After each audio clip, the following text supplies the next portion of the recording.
دنیا کی زندگی میں ایمان کے ان درجوں پر فائز ہونے کے لیے جہاں اللہ انسان کا مقصود بھی ہو، مطلوب بھی ہو اور معبود بھی ہو، اللہ انسان کی پیاس بھی ہو، اس کی پکار بھی ہو، اس کا سکون بھی ہو اور اس کا اطمینان بھی ہو، اللہ تعالیٰ نے انسان کو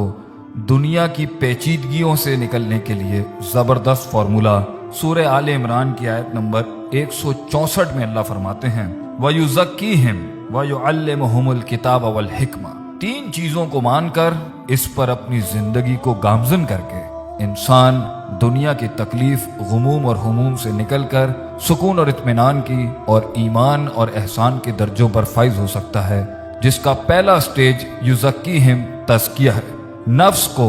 ہر اس عیب سے پاک کرنے کا اس سلسلے کا نام ہے جس میں انسان تکبر، حسد، صغر الہمہ، کمزوری، ڈپریشن، بزدلی، قائری کا شکار ہو جاتا ہے، لوگوں کو اپنا الہ بنا لیتا ہے اور دنیا کے پیچھے ہی لگ کے اس کی عبادت میں گامزن ہو جاتا ہے۔ وہ سمجھتا ہے لوگوں اور مال سے ہی اس کی زندگی کامل بھی ہوگی اور اس کا دلی سکون اس تکمیل تک پہنچ جائے گا جس کی تلاش کے لیے وہ اس دنیا میں بھیجا گیا تھا۔ اس پروسیس کو، اس پروسیجر کو تزکیۃ النفس کہتے ہیں، نفس کو پاک کرنا، اور یہاں پر اپنے دل کے اندر اللہ کی یاد کو، اس سے امید کو، اس سے محبت کو، اس سے رجا،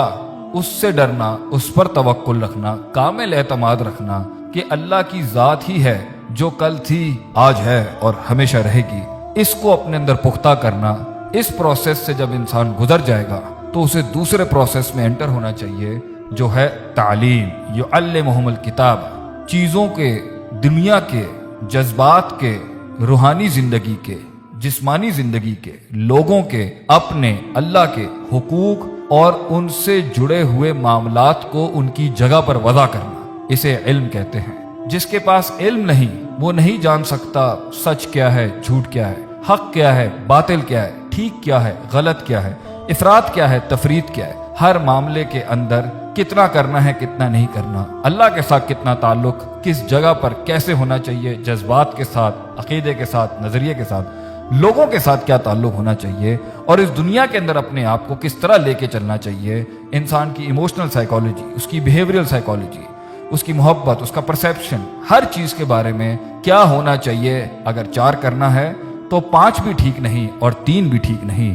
وضع الشیء علی موضعہ، چیزوں کو اس کی جگہ پر رکھنا، یہ ہے علم، اور قرآن اور حدیث کے علاوہ یہ سٹینڈرڈ اور یہ ایکولیبریم کوئی نہیں دے سکتا۔ تو اس لیے ہمیں کتاب و سنت کو سیکھنا پڑے گا، پہلے اپنی نفس کی اندر کی ان غلاظتوں کو صاف کرنے کے لیے، تاکہ ہم اللہ کی راہ میں اللہ کے ساتھ جڑ جائیں، اس سے ہمارا سکون جڑ جائے، اس سے ہمارا اطمینان جڑ جائے۔ پھر ہم وہ علم سیکھیں جس سے ہم لوگوں کی ویلیوز جان سکیں، ہم اللہ کے حقوق جان سکیں، اس کی ویلیو جان سکیں، اور اپنے جسم کی ویلیو جان سکیں، اور اپنے جذبات کی ویلیوز جان سکیں، اور اس دنیا کی ویلیوز جان سکیں۔ اور تیسرا پروسیس اس دنیا میں اپنے آپ کو کامل کرنے کے لیے، ایمان کے اس درجے کو احسان بنانے کے لیے ہے حکمہ، اپنے علم کو استعمال کیسے کرنا ہے، لوگوں کو اپنی بات کی طرف کیسے بلانا ہے، کیسے اپنے علم کو منوانا ہے، کیسے چیزوں کو کرنا ہے، کس طریقے سے اس دین کے رستے کے اندر لوگوں کو اس پروسیس پر گامزن کرنا ہے،